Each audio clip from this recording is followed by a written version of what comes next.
Kalau kita ngelihat pasien-pasien bibir sumbing itu, ya kalau bisa dikatakan benar-benar dari kalangan yang biasanya menengah ke bawah ya. Betul. Sangat bahkan literasinya dan juga kadang-kadang nggak punya handphone, nggak punya media sosial ya kan. Jadi memang benar-benar butuh ditolong ya. Ini yang membuat kita bahagia, Iya. ya, bisa menolong saudara-saudara kita yang membutuhkan, yang tidak mampu. Dan ini banyak sekali di masyarakat karena angka kejadiannya 1 dari 700 sampai 800 kelahiran hidup.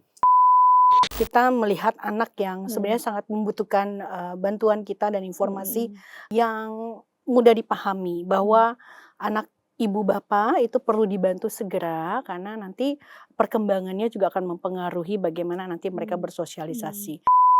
Karena masih banyaknya juga masyarakat yang masih mengait-ngaitkan ini dengan sesuatu yang ya mitos ya. Stigma yang kutukan. betul. Jadi hal-hal seperti ini yang harus kita edukasi dengan baik bahwa itu semuanya tidak ada hubungannya.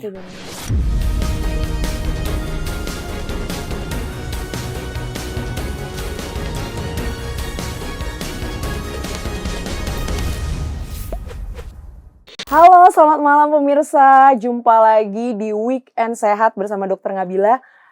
Pada malam hari ini aku kedatangan luar biasa bintang tamu ya. Orang-orang spesial yang ada di kisah lebih dari 150.000 anak sumbing yang sudah ditolong di Indonesia sejak tahun 2002. Artinya sudah 24 tahun. Langsung aja tanpa berlama-lama kita sambut Country Director Smile Train Indonesia, Ibu Desi. Hai Dokter Ngabila, selamat malam. Selamat malam. Dan juga Dokter Yantoko, spesialis bedah plastik. Halo dok.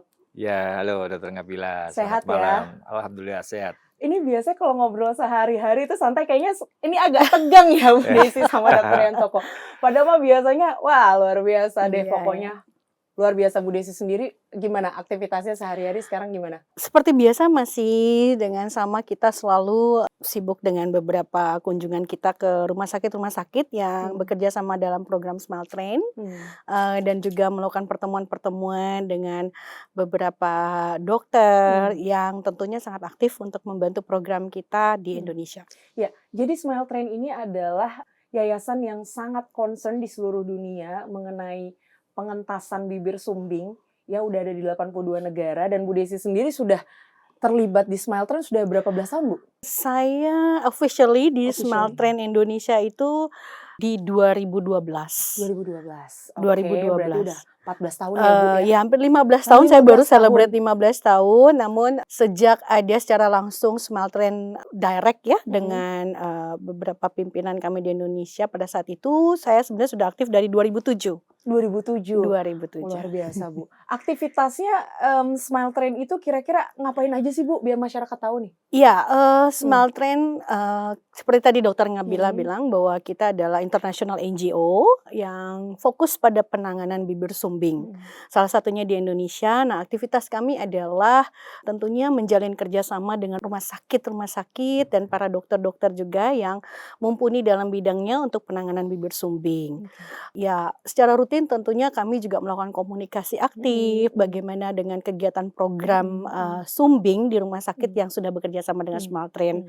Setiap hari kan mereka melakukan pendaftaran, penerimaan dan penanganan pasien-pasien untuk mendapatkan operasi gratis dalam program Smile Train. 100% gratis dari Smile Train? 100% gratis. Benar-benar nggak ada biaya, nggak ada berkas apapun, karena banyak banget pasien itu yang nanya ada berkas KTP, NIK atau apapun, itu nggak perlu. Dan biayanya 0 dari mulai screening, operasi, sampai dengan kontrol post-op-nya itu dibiayai oleh Smile Train. Di dalam program Smile Train. Dalam program Smile Train, luar biasa banget ya. Apa namanya pemirsa sekalian.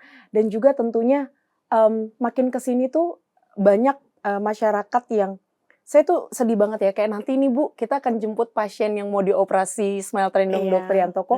Dari Papua terbang, itu khusus untuk operasi. Di area Jabodetabek itu sering banget kita ketemu.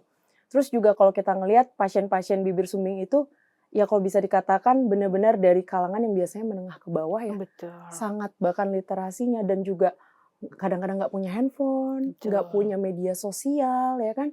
Terus transport aja dari satu kabupaten ke kabupaten tempat operasi itu hampir nggak punya. Jadi memang benar-benar butuh ditolong ya Bu Desi.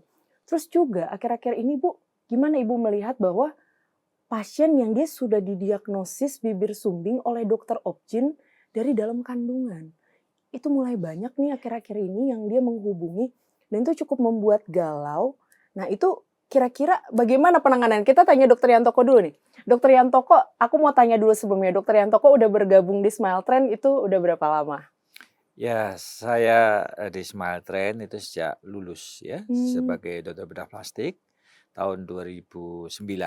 Ya, memang kami pendidikan zaman dulu ya itu difokuskan untuk rekonstruksi Oke. ya, sehingga pada saat residensial pendidikan bedah plastik itu sudah dikenalkan ya, dan ceritanya panjang ya. Jadi saya ini waktu residen sering disuruh ngurusin baksos. Ya berat waktu itu. Kadang kita aduh hampir putus asa ya, nyari material, nyari pasien segala macam ya. Tapi akhirnya setelah lulus, loh kok enak. Ya, maksudnya enak itu dalam artian ini yang membuat kita bahagia. Ya, bisa menolong saudara-saudara kita yang membutuhkan, yang tidak mampu. Dan ini banyak sekali di masyarakat karena angka kejadiannya 1 dari 700 sampai 800 kelahiran hidup. Jadi Ya. 17 tahun ini dokter sudah operasi 7.000 lebih orang? Iya. Ya. 7.000 di seluruh Indonesia, Di seluruh Sabang Indonesia. sampai Merauke. Ya, karena area Smile Trend adalah Indonesia. Tidak ada area yang terkotak-kotak, misalnya hanya di Jakarta saja, ya, hanya di kota-kota besar, ya. Jadi semuanya itu area untuk menolong. Ya, betul. Jadi teman-teman perlu tahu kelainan bibir sumbing atau sumbing langit-langit ini selain terkait dengan estetika, rasa kepercayaan diri, dan juga pengaruh sosial, emosional ya, penyakit fisik dan mental, juga ada bahayanya juga kalau misalnya sumbing langit-langit itu tidak dikoreksi, bisa aspirasi, bisa dia suaranya sengau ya, nantinya tuh jadi ada sisa cacat dan lain sebagainya. Nah itu sangat bisa disembuhkan 100% kalau ditata laksana awal. Dan nggak perlu takut, nggak perlu menstigma, nggak perlu rendah diri. Karena ini benar-benar Dokter Yantoko nih adalah ahlinya bikin cantik-cantik, ganteng-ganteng, dan suara nggak sengau anak-anak Indonesia ya dok? Ya, baik. Jadi begini, yang harus disebarkan dulu di masyarakat bahwa anak-anak dengan kondisi sumbing ya itu bisa diperbaiki ya layaknya anak-anak yang sehat. Ya, jadi tidak usah khawatir ya. Smile Trend itu konsen mengcover ya dari satu operasi ke operasi berikutnya.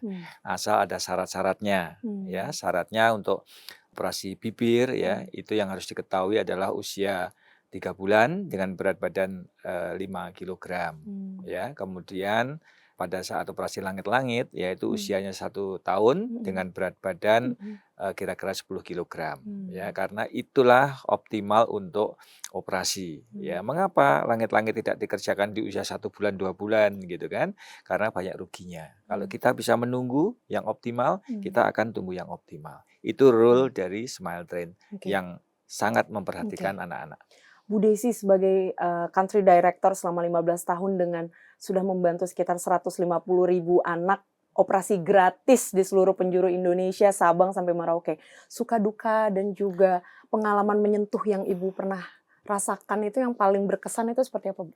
Iya, awalnya tuh suka dukanya ya tentunya pertama kita melihat anak yang sebenarnya sangat membutuhkan bantuan kita dan informasi yang mudah dipahami bahwa anak ibu bapak itu perlu dibantu segera karena nanti perkembangannya juga akan mempengaruhi bagaimana nanti mereka bersosialisasi.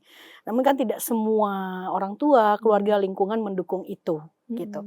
Jadi bagaimana kita memberikan edukasi yang baik, persiapan terkait dengan bantuan yang akan kita berikan gitu ya, dari mulai lahir, bagaimana perawatan bayi dalam kondisi terlahir dengan kondisi sumbing sampai nanti dia bisa mendapatkan bantuan di usia yang sesuai. Kadang kami banyak menemui itu bayi-bayi dengan baru lahir sampai menunggu dia minimal usia 3 bulan itu kondisi berat badannya kurang, mungkin karena kekurang tidak tahuan orang tua bagaimana merawat si bayi. Dan banyak juga kita temui anak-anak yang terlahir dengan bayi-bayi yang terlahir dengan kondisi sumbing itu tidak diasuh oleh ibunya atau orang tuanya. Karena masih banyaknya juga masyarakat yang masih mengait-ngaitkan ini dengan sesuatu yang ya mitos ya. Stigma yang betul. Jadi hal-hal seperti ini yang harus kita edukasi dengan baik bahwa itu semuanya tidak ada hubungannya. Ya, jadi ibu hamil bisa siapa saja ibu hamil mau latar belakang secara ekonomi mampu atau tidak bisa saja mempunyai bayi lahir dengan kondisi sumbing. Gitu ya. Jadi dan itu tidak ada kaitannya dengan mitos tadi gitu. Jadi betul-betul diperhatikan ketika hamil itu memasuki persiapan di usia masuk di 3 bulan pertama ya, bagaimana nutrisi si ibu hamil, kemudian lingkungannya ya itu bisa mempengaruhi misalnya ada faktor radiasi tadi atau lingkungan yang kurang sehat ya.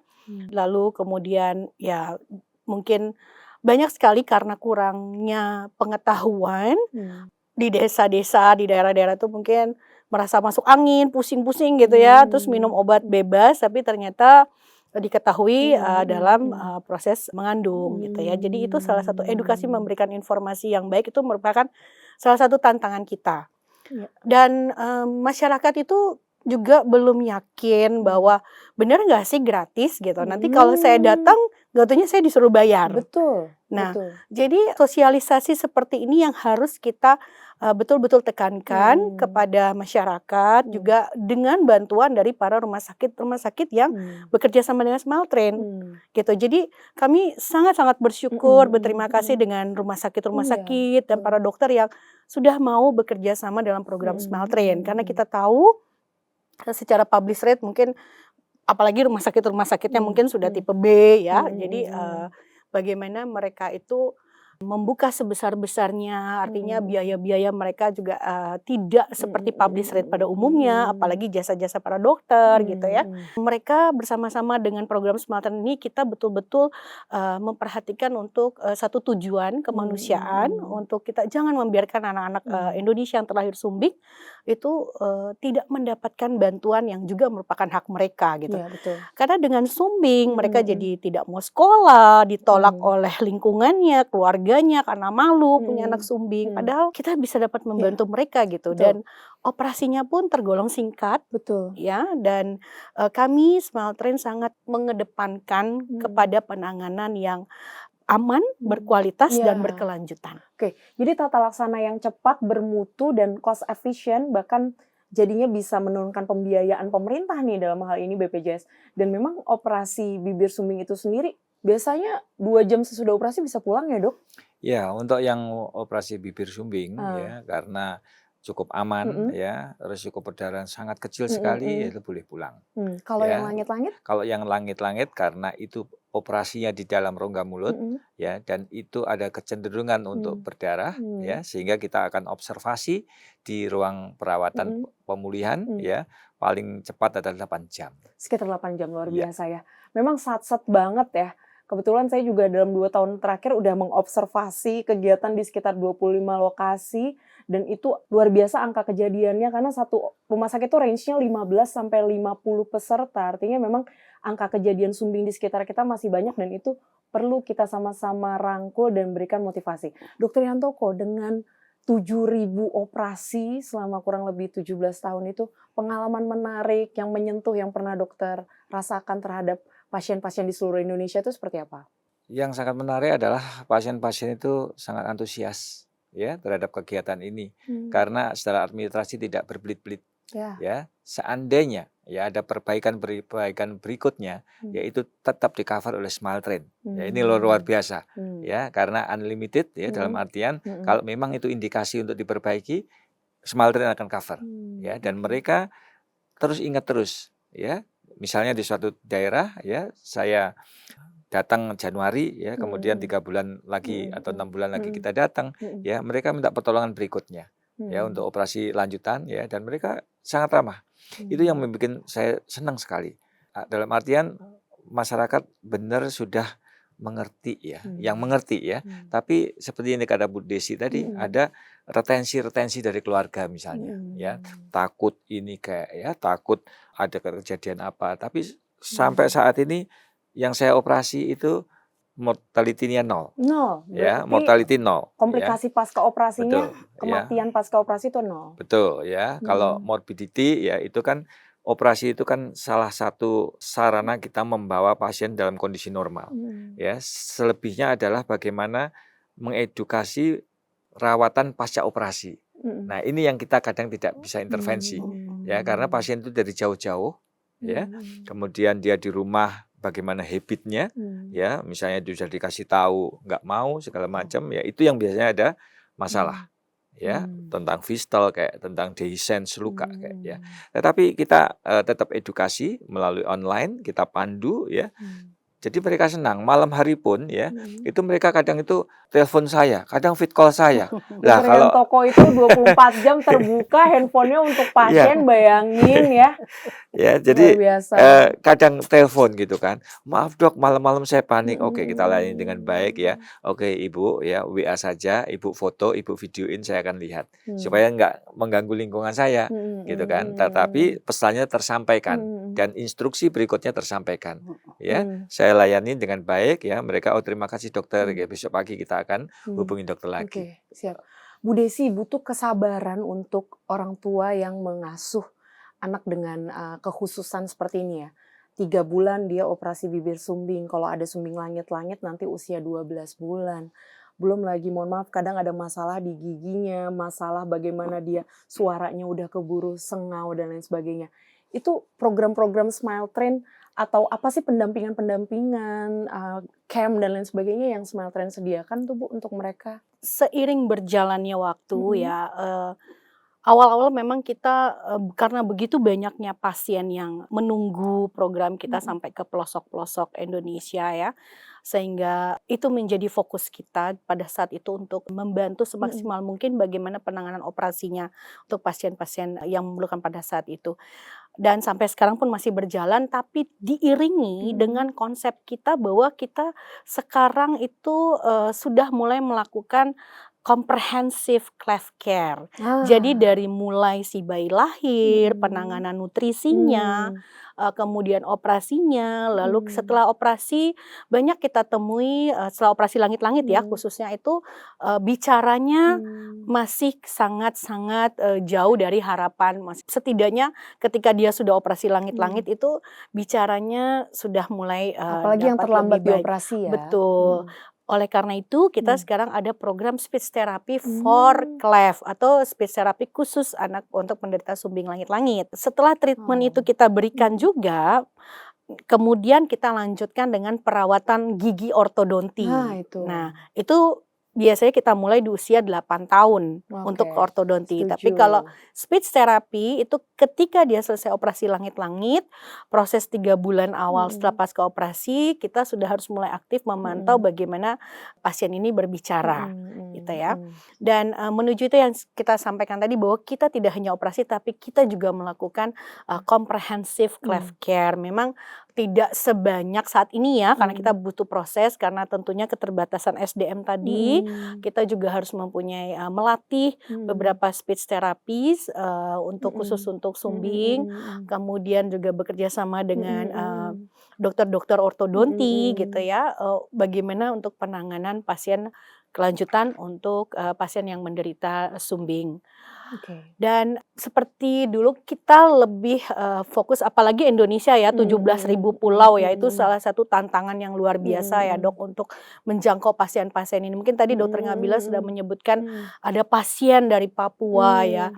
Karena memang kami secara rutin melakukan kegiatan menjemput bola atau kita melakukan kegiatan bakti sosial, dalam tanda kutip bakti sosial ini kita berkolaborasi juga dengan beberapa institusi besar, rumah sakit yang mempunyai fasilitas lengkap dan sesuai dengan standar dari program Smile Train untuk menjamin keamanan pelaksanaan operasi tersebut, terutama untuk keselamatan pasien ya. Program Baksos kami adalah mendatangkan tim medis Smile Train dengan catatan penting pasien-pasien ditangani oleh dokter-dokter kami yang sudah jam terbangnya dalam melakukan pelaksanaan operasi setidaknya minimal sudah pernah melakukan operasi sumbing sebanyak 200 per satu dokter. Jadi konsep Baksos kami sangat-sangat tidak diizinkan oleh Smaltren apabila konsep Baksos itu kita mendatangkan tim medis, tapi dokter-dokter yang mungkin masih beberapa operasi sumbingnya gitu ya. Karena kami sangat strict ya dengan hal ini, dokter-dokter yang melaksanakan operasi sumbing di satu daerah-daerah dengan fasilitas rumah sakit yang sesuai standar Smaltren, itu harus menekan terjadinya revisi, terutama keselamatan pasien karena kan waktunya Makanya tadi juga terbatas. mortalitasnya 0 dari Betul. 7.000 operasi ya. Jadi konsep ketika kita bilang Baksos itu sangat-sangat jauh berbeda bahwa kami Baksos sangat asal-asalan melarang atau ya, apa ya. apalagi dokter-dokter muda yang tentunya masih butuh banyak ya. pengalaman. Tapi kami membuka sebesar-besarnya termasuk program pelatihan untuk para dokter-dokter. Oke. Ya, dan itu secara rutin kita berikan. Oke, ya. Jadi saya tadi pagi jam 1 pagi di WhatsApp sama pasien. Alhamdulillah dok, anak kami sudah lahir di rumah sakit ada di daerah Depok. Terus dok selanjutnya mohon bimbingan kami agar kami bisa segera mengoperasi anak kami di usia 3 bulan. Kayak gitu ya. Jadi gimana nih dokter Yantoko melihat sekarang fenomena orang tua yang sudah mengetahui anaknya bibir sumbing dari dalam kandungan, dan sebagai psikologis orang tua kan kita biasanya sangat ceria, ingin menyambut buah hati, tapi sekarang ada sisi-sisi kekhawatiran, sisi sedih. Seperti itu dokter Yantoko gimana melihatnya nih? Jadi banyak memang orang tua yang low educated ya, atau yang dia pengetahuan sumbingnya kurang ya, bahkan mengatakan bahwa saya tidak pernah mempunyai pengalaman seperti ini. Ya memang yang punya anak sumbing itu biasanya yang pertama ya, nggak ada yang kedua, yang ketiga, kita juga nggak berharap. Ya disitulah perlu pendampingan kita. Makanya di Smaltren itu ada social worker ya, yang biasanya data-data itu kita kasihkan sama social worker ya, nanti ditindaklanjutin, dia di follow up. Ya, bahkan ada social worker yang sangat baik sekali ya, dia dikunjungin. Ya, dikunjungin, diedukasi dengan pengetahuan social worker yang sudah diberikan ya, tentang bagaimana merawat anak sumbing, mempersiapkan untuk operasi. Ya itu di berbagai daerah begitu. Ya, sehingga tidak khawatir ya. Tidak hanya operasi saja ya, karena punya pasukan lah ya. Punya pasukan yang mereka itu mengedukasi. Mereka memfollow up, mereka memberikan saran bagaimana gizinya, bagaimana kalau sakit, ya apalagi kalau misalnya ada kelainan jantung, mereka disarankan untuk berobat dulu. Jadi tidak serta merta kita hanya operasi, tidak. Ya setuju dok, karena ada 2 pengalaman menarik nih. Pertama, ada pasien yang dia pernah bilang, saya belum mau operasi dulu karena keluarga saya belum setuju ini anak mau dioperasi. Yang kedua ada juga, dok ini pernah ikut operasi pas masih kecil, tapi sekarang saya mau revisi karena hasilnya mungkin kurang bagus, begitu ya. Saya tapi bilang sama anak ini bukan cacat dok, takut dia malu dan lain sebagainya. Saya bilang ini jatuh. Nah ini sekarang saya mau operasi revisi dok, saya bingung cara ngomong ke anaknya, nanti dulu deh dok saya daftarnya. Tuh, itu menurut saya 2 pengalaman yang menarik. Gimana tuh Bu Desi menjawabnya? Saya jujur menyampaikan terima kasih luar biasa ya. Tadi dokter Ngabila juga sampai menyampaikan bahwa mendapatkan kontak. Artinya membuka sebesar-besar seluas-luasnya kepada masyarakat bahwa kalau kamu perlu sesuatu informasi yang bisa membantu kamu, anytime loh kontak saya. Juga termasuk dokter Yantoko yang in person memberikan semua kontaknya secara langsung kepada pasien. Kita sangat memerlukan empati yang contoh seperti dokter Ngabila, dokter Yantoko, dan dari Ngabila Community Care ya, yang saat ini sampai mau sedia juga memfasilitasi penjemputan untuk pasien-pasien ya. Kenapa sampai saya tahu pasiennya pasti menabung cukup lama supaya bisa datang ke Jakarta gitu ya. Kenapa kemudian memilih Jakarta? Mungkin karena ada pertimbangan-pertimbangan lainnya. Nah, sesuatu yang tentunya harus kita kembali lagi ya, edukasi bahwa saya punya pengalaman pribadi, saya sampaikan bahwa kalau saya menempatkan diri sebagai orang tua daripada pasien gitu ya, tentunya kita pasti ingin yang terbaik buat anak kita gitu ya. Tapi ada baiknya kita juga sudah mulai bicara terus terang ya, bagaimana impact-nya, bagaimana baiknya kepada keluarga-keluarga atau kita sebagai di lingkungan kita gitu. Yang paling penting tentunya menerima dulu sih, bersedia menerima dan jangan merasa sendiri gitu loh. Salah satu keuntungan yang kita dapat adalah ketika media sosial sudah open. Mungkin Dokter Ngabila dari pengalaman kita, kami punya satu sosial media yang dibentuk oleh keluarga-keluarga pasiennya Smaltrain. Betul ya ada. Mereka sekarang ini sudah sampai 12.000 anggota ya, dan itu real ya. Maksudnya mereka itu adalah members dulu yang pernah dibantu oleh program Smaltrain. Jadi mereka itu misalnya si orang tua, saya baru melahirkan anak dengan kondisi ini. Yang jawab bukan kami Smaltrain, bukan dokter-dokter, tapi yang jawab adalah orang tua pasien lain. Dengan based on experience. Based on experience. Mereka tanya, ibu di mana lokasinya? Oh, saya ada di Makassar gitu. Oh, kalau di Makassar ibu bisa datang ke rumah sakit ini. Atau mereka langsung share brosur. Nanti ada bulan ini, ada ini, ada ini. Jadi pengalaman. Bahkan dari lahir pun mereka saling menguatkan. Mungkin kayak tadi Dokter Ngabila bilang, masih di kandungan aja si orang tua udah drop ya. Kita nggak bisa apa-apa. Tapi yang paling penting adalah menekankan secara mental. Ibu harus kuat. Tuhan sudah titipkan anak istimewa loh buat ibu loh. Yang penting ibu nanti lahir sehat. Itu cuman masalah celah aja sih Bu. Paling operasinya nggak sampai 1 jam gitu. Jadi ibu harus semangat ya. Jadi ketika nanti si dede bayinya lahir, usia 3 bulan ibu rawat dengan baik, datang ke kita Bu. Nah itu juga yang saya lakukan melalui sosial media kita gitu. Jadi mentalnya juga kita bantu. Luar biasa. Ya, dan dia bisa kita minta untuk Ibu boleh loh sharing ini di komunitas sosial media Facebook kita ada. Itu sesama orang tua di situ bisa luar biasa mereka komunikasi Dok. Gitu. Bahkan apa yang disampaikan oleh dokternya mereka pula yang nyampaikan di situ. Kadang-kadang kalau kita bilang ya seperti penyintas atau yang punya experience seperti itu justru malah lebih menguatkan ya untuk kita semua. Oke, ini menarik sekali diskusi kita. Saya pengen dengar take home message atau pesan-pesan kepada masyarakat Indonesia nih dari Dr. Yantoko dan Bu Desi juga menjawab kegelisahan para orang tua yang punya anak-anak istimewa di seluruh Indonesia. Kira-kira dokter mau menyampaikan pesan apa nih sebagai penutup kepada mereka semua? Baik, kepada orang-orang tua yang mempunyai anak-anak sumbing ya, jangan takut. Anda tidak sendiri. Banyak komunitas yang memperhatikan. Banyak wadah ya yang mengatasi keluhan. Ya, tidak usah takut, tidak usah menyembunyikan. Ya, seperti tadi ada orang tua yang menyembunyikan kalau anaknya sumbing ya. Jadi harus terbuka. Ya, sekarang harus jujur ya pada kenyataan yang ada ya, dan itu Smaltrain selalu ada untuk anak-anak sumbing ya sampai anak ini besar. Ya, bahkan sudah keluarga pun ya asal dia sumbing dia tetap dibantu. Oke, 100% bisa sembuh ya, Dok? 100% hampir mirip yang normal. Ya, artinya normal itu artinya dia tidak menjadi hal yang tidak berfungsi secara tidak fungsi menyimpang maupun estetika betul, ya. Tidak menjadi penghalang. Tidak menjadi penghalang. Betul ya. Luar biasa sekali. Gitu.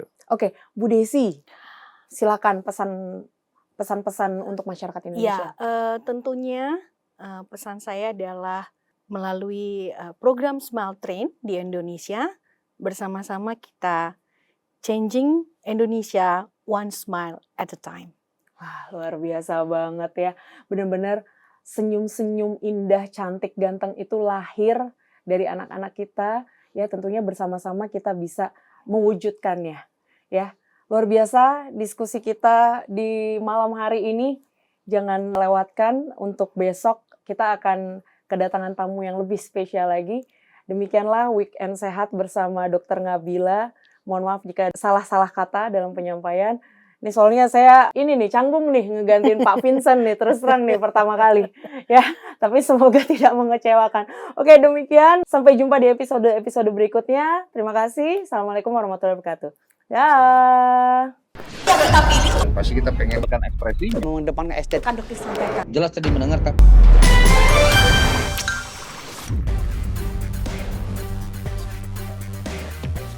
Terima kasih sudah menonton. Jangan lupa like, komen, share, dan subscribe video cumi-cumi.com.